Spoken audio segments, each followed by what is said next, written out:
Welcome back sa ating channel. Naging mainit nga no sa pindi umano sa mundo ng social media. Tila tanim ebidensya na naman ang mga pulpolitiko na ganib sa kapangyarihan na ito, lalong-lalo na si Kuting ng Norte dahil magkakaroon na naman ng frame up sa isang gobernador na bangag nga raw ito sa pulburo dahil sa mismong palasyo ay napatunayan at nakitaan ng talagang bangag at mga pulburo ng mga pulpolitiko na ganib sa kapangyarihan. Ngayon nga ay talagang nag-iisip na sila ng kanilang mga scapegoat at talagang dinidiin na naman nila ang isang governor na ito para siya ang maparusahan. Dagdag ng maraming netizen na hindi na nga magwawagi ang taktika ni Kuting ng Norte, Lisa Smugs at Tambaluslos na ito dahil mismong si Sandro na nga ang naglag sa kanyang ama na si Kuting ng Norte na ito na pinatunayan na siya ay bangag talaga.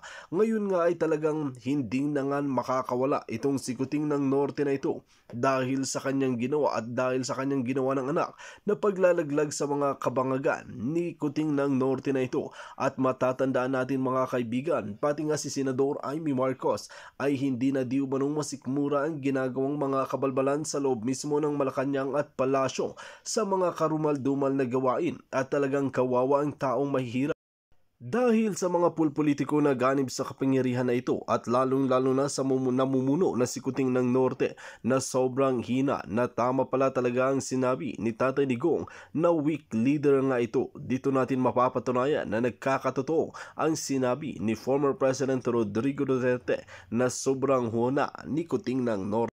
Well mga kaibigan, para nga sa karagdagang impormasyon, panoorin nga natin ang buong video at kung bago ka pa lamang sa aking channel, huwag kalimutan i-click ang subscribe button at notification bell para lagi kang updated sa ating mga bagong video. At para sa sulit viewers natin dyan, maraming salamat sa walang sawang pagsuporta. Hello, isang magandang umaga Pilipinas! Ayan, nagkaraoke tayo kagabi, kaya naman hindi tayo nakapag-vlog. Kaya bago natin ituloy natin mga vlog, hayaan nyo munang murahin natin ng Jutang Genemes. Form natin. Mayroon din tayong gurgur. So, itong shirt na to available lang muna sa Europe and Canada. Ha? Europe and Canada. Okay? Akala ko ano nangyari. Si Miss Sally Chong nandiyan dyan. Alright. Black Beauty OFW waiting from Bay Area. Si Lot, RN, Bunso Power at si Fatima. Okay mga kababayan. Kagabi gigil na gigil ako sa nangyari. Dahil nag-press conference itong si Pangulong Duterte, si dating Congressman Harrison Alvarez, di ba? And also yung pag-suspend, okay? Preventive suspension ni Governor Hubahim, okay? I think that's the pronunciation, no? Jubahim or Hubahim ng Davao del Norte. Mga palangga, ito ay marami ng patunay kung gaano ka demonyo ang gobyernong ito, Hubahib. Okay? Si Governor Edwin Hubahib. Pero gusto kong sabihin na ang ating former President Duterte ay talagang gigil na gigil din kagabi dahil nga sa ginagawa ng gobyernong itong mga mahihilig sa pulburon. Ay, green kasi pala to. Green kaya hindi nakikita yung pulburon natin. Babangag na mga buwaka ng Genemes, mga jutang Genemes. Ayan, ito, pulburon na paborito ni Kuting. Singot ng ganyan. Anyway, mga palangga, doon sa nakapanood sa inyo ng press conference, gagawin na natin para makita niyo yung aking damit. Okay. Angat natin ng bonggang-bongga. Ayan. Okay. Yan yung paggalit na galit kayo sa mga politikong magnanakaw. Ayan, hindi na kailangang magsalita. Harap mo lang sa pagmumukha nila. Jutang Genemes kayong lahat. So ngayon, mga kababayan, sabi ni Pangulong Duterte doon sa kanyang press ko na kayong lahat dyan, particularly si Lagdameo, ay mga bangag kayo. Okay? Naniniwala naman ako na hindi naman bangag lahat. Yung mga kaibigan lang ni Kuting Jr., ni Marcos Jr., lalo na to si Dark Choco. Dinabuking ngayon, doon sa statement ni Pangulong Duterte na yung lupa ng mga Florendo ay hindi naman pala nila lupa na pinaghirapan nila, kundi mga kamkam ninakaw sa gobyerno. See kung gaano kayo pinahihirapan dyan sa Davao del Norte at sa Pilipinas ng mga buwakan ng Jutang Genemes na mga politikong ito o na mga kaibigan ni Kuting. Ngayon mga kababayan, ilang araw na natin pinag-uusapan ng tungkol sa pagiging bangag ni Kuting. Ngayon, andito siya sa Amerika, nagiging asong julol siya dito. We'll talk about that with Attorney Glenn Chong, yung about visit niya. But ngayon, tututok tayo dito sa panibagong ngangabels ni Pangulong Duterte na talagang kilalang-kilala niya ng mga bangag itong mga kaibigan ni Kuting. And also, di ba sinabi ko sa inyo na si Lagdameo ay isang, ayon sa mga showbiz na mga nakausap ko dyan, sabi ko nga lahat na nakausap ko, na si Lagdameo ay kaklase ni Marcos Jr. sa pagpupulburon. Okay? Ito, sa pagpupulburon. Yung singot nila, lagyan na sa ilong nila. So ngayon, mga palangga, ang ginawa ngayon dito kay Governor Hubahim, Edwin Hubahim ng Tagum, okay, ng Davao del Norte, mga kababayan, ay isang panggigipit, panghaharas sa katulad niya. Kung napanood niyo ang interview niya sa SMNI, so maintindihan ninyo kung bakit siya ginaganito. Dahil nga bangag at mga addictus benedictus, abangan nyo yan, may shirt din tayong ganyan, nandyan sa ating Teespring, alright? Pagiging addictus benedictus ng Jutang Genemes na gobyernong ito, kaya pinagtitripan na lang nila ang mga taong ayaw sumunod sa kanilang kahayupan. Ano po ba ang nangyari? Okay? Actually, prior to preventive suspension na ginawa ni Lisa, si Lisa nga sa likod nito, si Lisa si Marcos Jr., si Bersamin, syempre executive secretary siya, at andyan si Lagdameo, sila lamang ay mga kasangkapan ni Lisa Tanas at ni Marcos Jr. Jobber, the good book. Hello po, Ms. Maharlika, pang coffee. Ay salute po sa inyong tapang. Thank you, Palangga. Ezra, thank you so much. I support you, madam, sa ngalan ng katotohanan. Ngayon, Palangga. Actually, nakareceive ako ng mensahe mula sa isa sa mga nagli-lead nitong maisog rally na ito sa April 14. Ano ko na to, na receive ko na tong mensahe na to, kaso lang hindi pa natin ini-inform sa inyo kasi parang tentative pa lang, right? Okay, actually March 29, okay, ng March 29 nakarating na po sa akin ito yung Tagum, Tagum, ito. Sabi sa akin teka, tatakpan ko lang para maipakita ko sa inyo. Tapan na natin kung sino yung nag-message sa akin. Okay? Pakita natin ito. Okay, let's wait. Ito. No, wait a minute. Okay, let's wait muna. There might be changes. Okay? Okay, tingnan natin para lang mapatunayan ko sa inyo. Okay, here's the message. Okay, March 29. All right. Sabi dito sa akin sa message, Governor Edwin Hubahib will organize DDS Defend the Flag campaign for TAPS on April 14, 7 p.m. at the Provincial Stadium in Tagum, Davao del Norte. He will mobilize no less than 100,000 people in the belly of the beast. Okay, thank you. Sabi ko, should I broadcast it to encourage people to attend? Yun ang sabi ko. Ang sabi na usap ko, let's wait for maybe next week. Ito, there might be changes as we have only formalized this. So, yun mga palangga. Ayun yung message. Nakita nyo? Okay? Friday, March 29. So, alam ko na to. Alam ko na to na magkaroon ng maisog rally. Maisog rally. Kaya nga kahapon, gigil na gigil ako kasi nasa gitna ako ng kasiyahan at syempre, hindi ko naman maiwanan yung mga kasama ko. Anyway, Gusto ko magsalita. So itong ginawa kay Governor Edwin Hubahib ay panggigipit dahil siya po ay sumusuporta sa boses ng taong bayan. As a governor of Tagum, Davao del Norte, nakapunta ako dyan sa lugar na yan. I stayed in Tagum for 3 or 4 months nung mga panahong yaon. Ang eksena pala na nangyari dyan, okay? Dahil natunugan ni Lisa Tanas, ni Marcos Jr., ni Lagdameo, na mga yawa, na mga bangag sa Malacanang, ay nagpadala sila ng emisaryo kay Governor Hubahib para wag ituloy itong pagrarally, itong pagbuboses ng taong bayan na sukang-suka na sila dito sa kay Kuting na ito.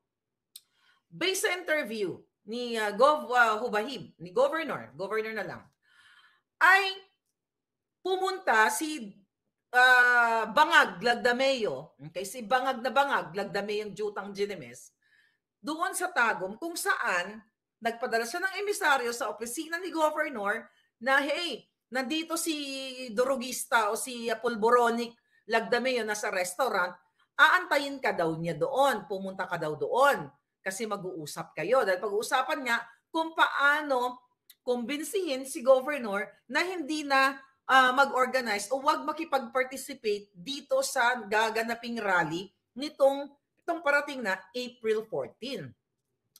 So basic explanation ni Governor, during that time, kaharap na yung mga constituents niya, yung syempre, trabaho niya as Governor.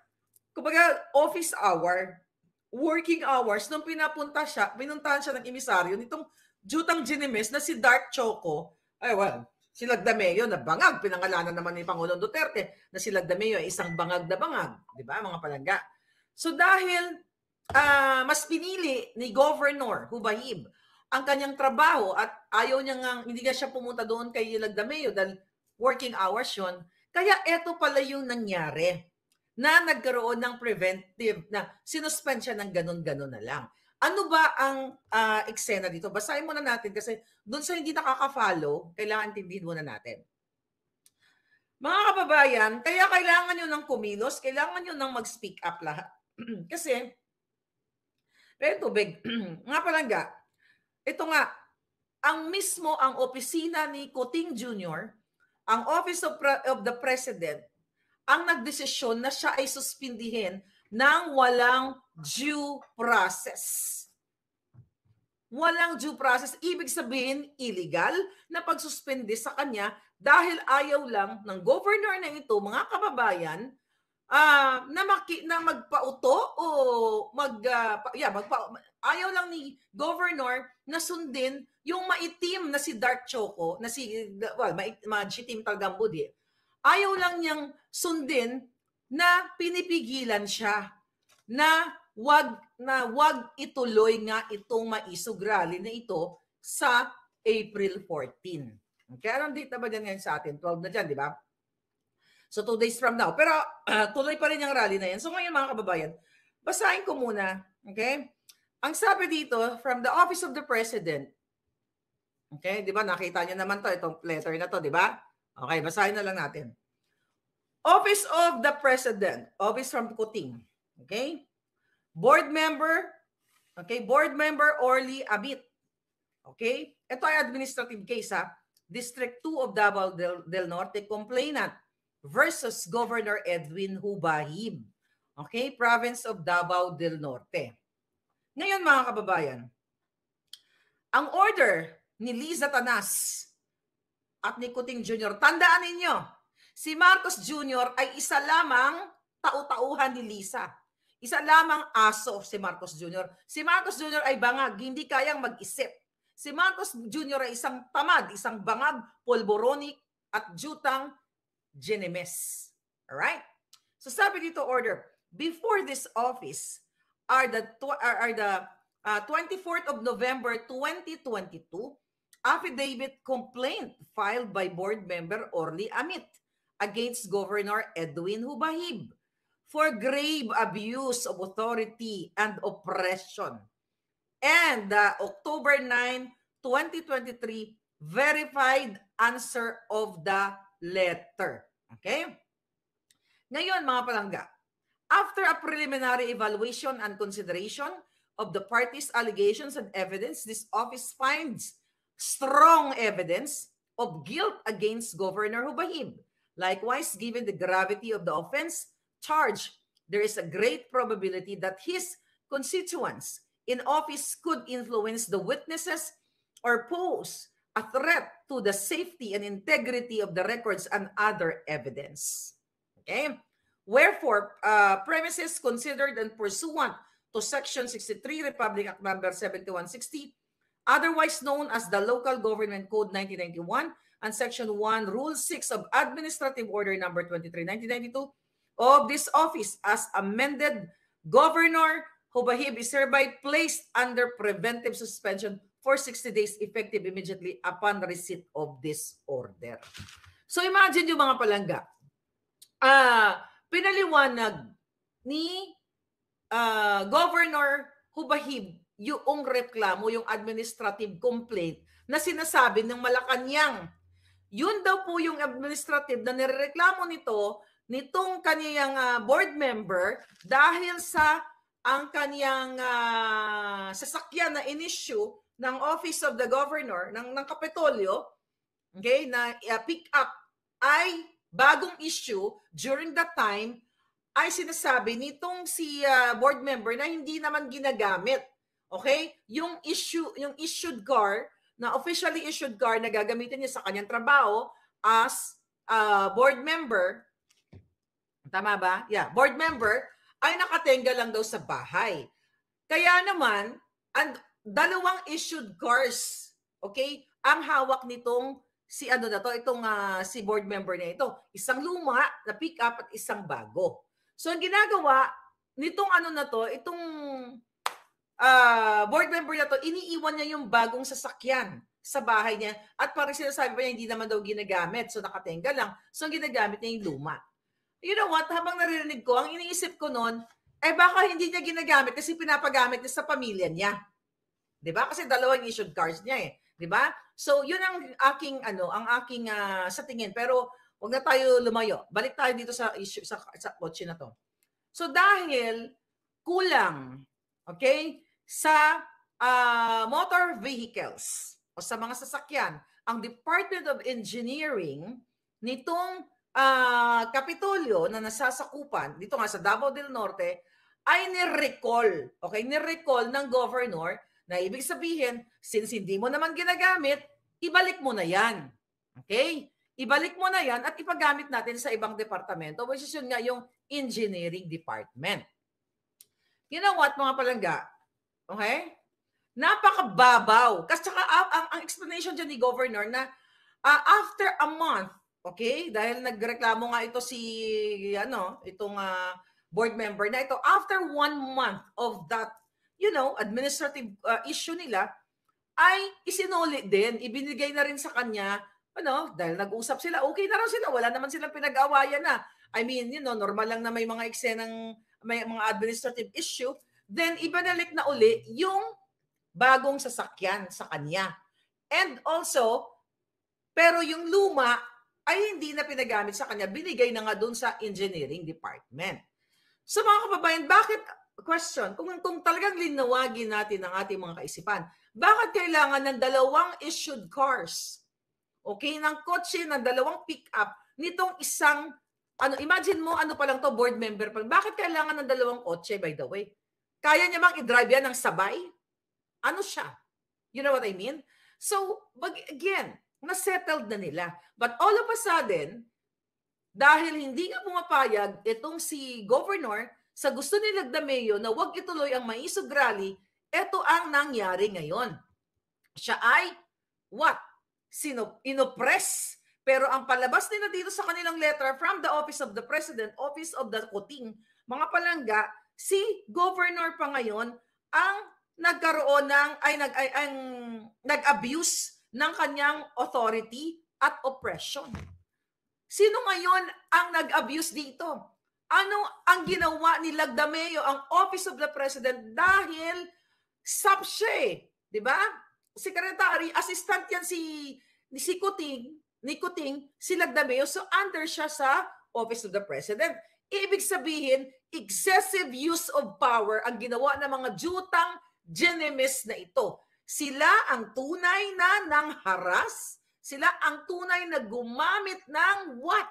Ng almost dahas. Dahil nagpadala ng halos 200 na kapulisan doon sa Davao del Norte para alisin sa pwesto ng sapilitan itong o gamit itong kadyutahang suspension galing sa office ni Liza Tanas.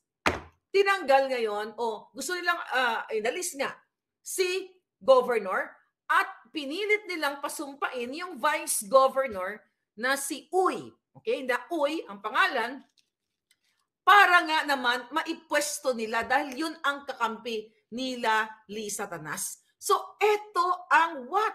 Sila ang oppressive. Sila ang corrupt, mga corrupt dahil corrupt ito eh. Corrupt practice ito. Natatanggalin mo ang isang tao dahil ayaw pumayag sa inyo. Dahil ayaw nyong maituloy itong maisugrali. And also, etong si Governor, mga kababayan,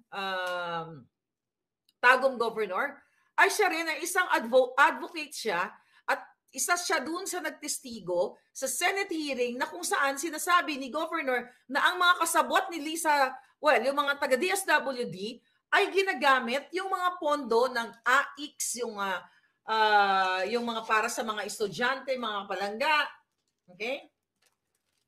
Para sa mga estudyante, yung mga, ito sinulat ko dito, yung mga pera ng mga bata. Okay? Yung mga pera ng mga estudyante na supposedly 10,000, yung kanilang aid from the DSWD, from the government. Ang ginawa nito mga kabasabwat nila Liza Tanas, kasabwat sa DSWD, based doon sa napanood ko, ang binibigay sa estudyante ay 9K lang. 1K. So yung 9K, kinukuha nitong mga kasabwat sa DSWD at itong mga uy. Okay? Diyan sa Davao del Norte. And also yung ayuda. Mga ayuda nga. So yung 5K doon sa na supposedly i-distribute dahil ikaw ay biktima ng kalamidad. Di ba? 5,000. Ang ginagawa ng mga hinayupak na to, ang binibigay nila, kunyari 5K sa harap ng tao, tapos binabawig nila yung 4K, 1K na lang ang inaabot dito sa mga kawawang mga benepisyaryo ng kalamidad at itong mga estudyanteng ito. At ito daw, ayon din kay Mr. Dating Congressman Alvarez, ito ang nasa likod dito ay ang kasabwat nila sa DSWD. Sino ba nasa DSWD? Di ba? Andyan yung Undersecretary Romualdez, si Monina Romualdez na pinsan ni Kuting, si nepotism, lahat ng pagkakasabwat dito, lahat ng mga magkakamag-anak, uubusin nila ang pera ng bayan. Okay, balik ako dito. So ngayon, ito ang sinasabi dito na puwersahang pinasumpa, illegal na pinasumpa, yung Vice Governor na si Uy, okay, ay illegal. At ito ay mga kasabwat ng DSWD, kasabwat ng Office of the President, na sila ang nakikinabang dito sa ayuda nito or ayuda scam. So kaya sila galit na galit kay Governor. Ngayon pinatanggal o tinanggal nila, inabuso nila ang power mga palangga without due process. Harassment ito.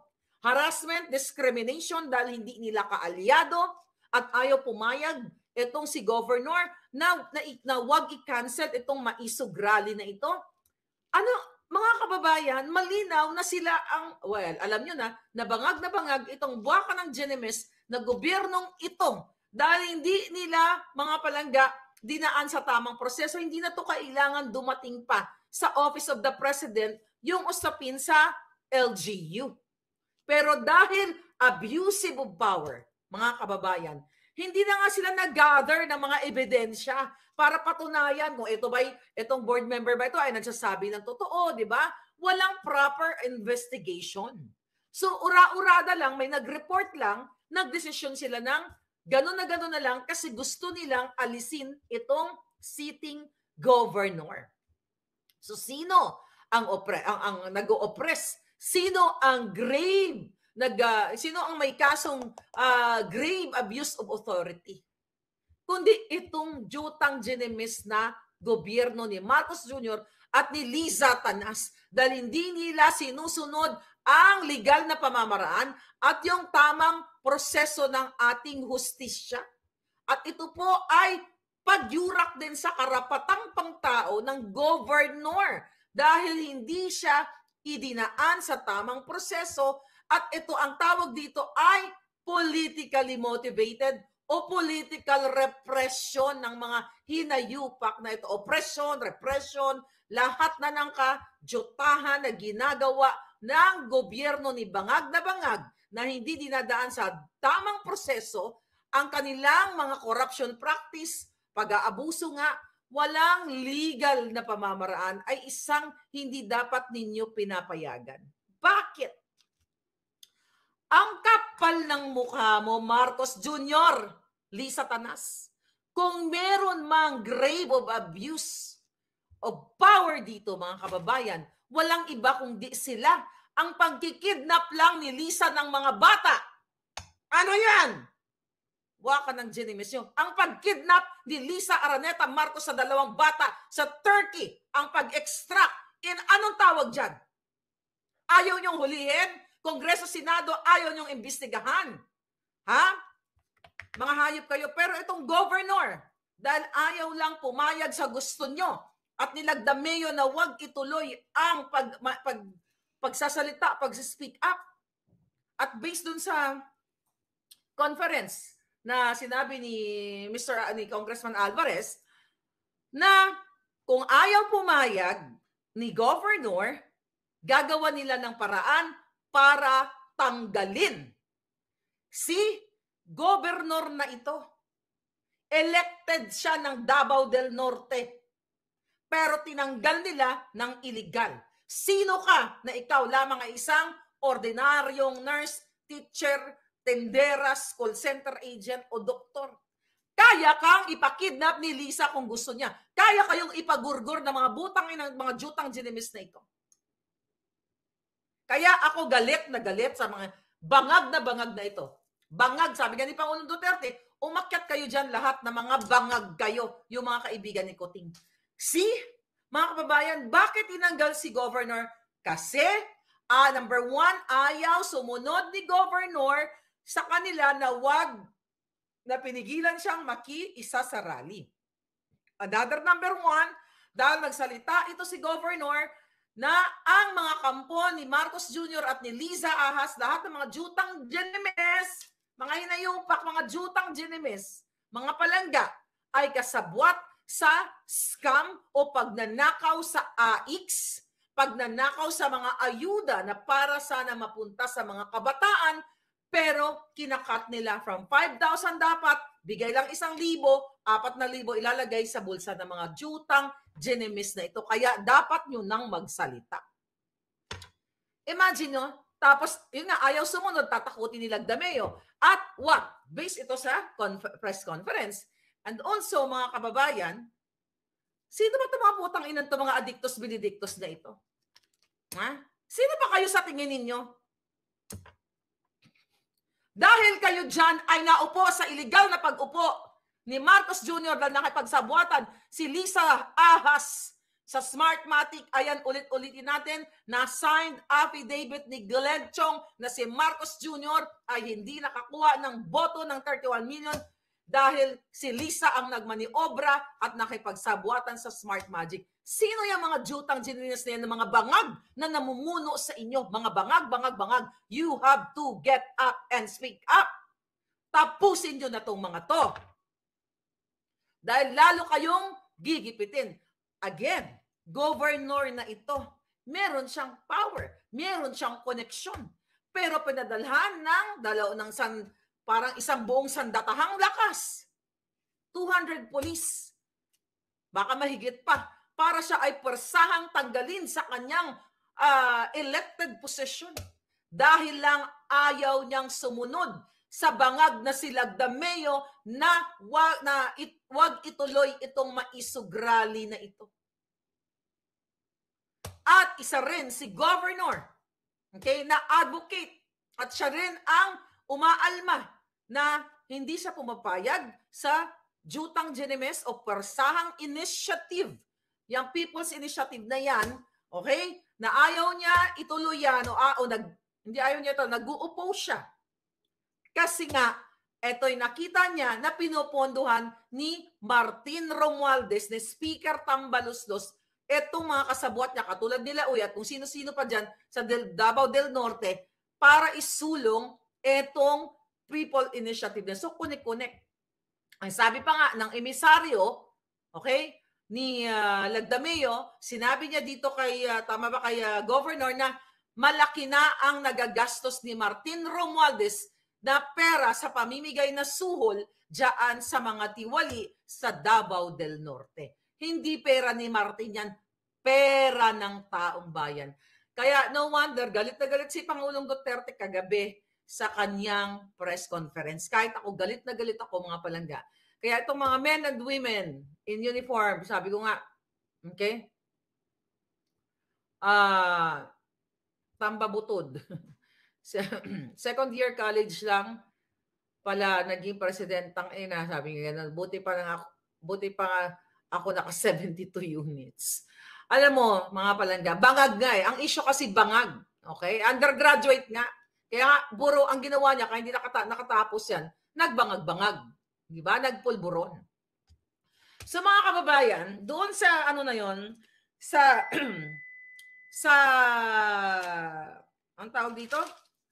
Sa press conference na yon, kasi nga nangako na si Governor na magdi-deliver nga siya ng 100,000 katao na magiging part nung Maisog Rally na yon. So ngayon, nataranta itong si Lagdameo at nagalit nga siya dahil ayaw siyang sundin. Imagine mo inuutusan, imagine mo yung dictatorship na ginagawa nila, yung authoritarian regime nung panahon ng tatay ni Kuting na yun ang nirereklamo ng mga dilawan na tahimik na ngayon. Ito ay what? Sabi nga ni Pangulong Duterte, ay ginagawa ni Marcos Jr. at ng kanyang mga bangag na nakapaligid sa kanya. Ano pa ang inaantay? Halos ang AFP generals ay Ilocano. Sabi nito, they are all bow down in fear to Kuting. Sabi ni DW ngayon. I don't think so. Kahit mga Ilocano pa yan sa gilid na yung mga palangga, magsasalita din yung mga yan. Wow. Yawa Lagdameo. Lagmaw Mayo, Anto ng Kadiliman. Kaya nga dark choco, 'di ba? Mukhang bumagay sa kanya kasi ang chocolate ay madilim. Ngayon mga palangga, sabi dito ng emisaryo ni Lagdameo, kung hindi natin makukumbinsi si Governor, tatanggalin natin siya. Gagawa natin ng paraan. Tatamnan ng kaso. Imagine mo, kaya tinamnan siya. Ang babasahin natin mamaya yung sinabi ni Benhur Abalos. Okay? Imagine mo, hindi na nirespeto ang ngalan ng batas, hindi na nirespeto ang due process. Paano nga nila irerespeto kung si Marcos Jr. ayaw magpapulburon test? Paano irerespeto ang batas? Bago pa umupo si Marcos Jr., maliban doon sa mga ginawa niya in the past pa, nangidnap na ang asawa niya. Nangidnap. Umupo na pala sila. Naging mastermind na si Lisa Araneta Marcos sa kidnapping. Huwag niyong kakalimutan ang issue na yan. Dahil araw-arawin ko yan. Diyan umiikot ang tumbong ni Lisa. Sabi ko nga, inireport ko na rin yan siya dito sa authority. Na siya ay, kasi tinanong ako ng FBI kung anong pagkakaalam ko sa pagkakasangkot ni Lisa. Dahil nireport ko na, nagbabayad siya ng bounty para sa ulo ko. So nireport ko yung involvement niya sa pag-kidnap o extraction sa mga bata sa Turkey. Kaya ulit-ulitin ko, walang re-respetuhin na batas si Marcos Jr. at ang kanyang asawa dahil mismo sila ay sangkot sa smuggling, pulburonic at kidnapping. Kaya it's up to you mga kababayan. Nasa mga kamay ninyo ang para wakasan ito mga yawa na ito. Ano pa sabi nito? I hope ma-interview natin si Governor. I'll try my best na ma-interview natin si Governor para malaman natin kung ano yung, kasi few hours, ano na yan nakalipas.